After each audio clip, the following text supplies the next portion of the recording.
ऐन सणासुदीच्या काळात साखरेच्या दरात वाढ झाली आहे आणि त्यामुळे सर्वसामान्य नागरिकांच्या खिशाला मोठी झळ बसतीये। सध्या बाजारपेठेत ठोक साखरेचे दर प्रति क्विंटल 5200 ते 5300 रुपयांवरती पोहोचलेत।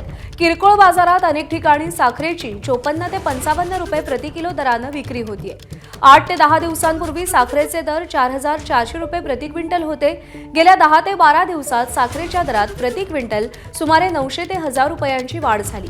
या दरवाढीमागे अनेक कारणे आहेत। साखरेच्या उत्पादनात झालेली घट, पावसाच्या अस्थिरतेमुळे ऊस उत्पादनाबद्दल निर्माण झालेली अनिश्चितता आणि केंद्र सरकारने जुलै महिन्यासाठी देशांतर्गत साखर विक्रीचा कोटा कमी करणं अशा काही प्रमुख कारणे आहेत। सणासुदीच्या काळात साखरेची मागणी वाढत असल्याने आगामी दिवसात दरांवरील दबाव कायम राहण्याची शक्यता आहे, असं व्यापारी सांगतात।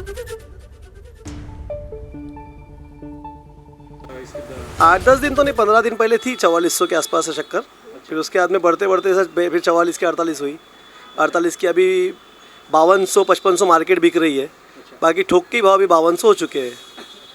हाँ, और आगे भी अभी 5500 की धारणा लोग धार रहे हैं। सणासुदीच्या दिवसामध्ये साखरेला खूप भाव वाढलेले आहेत।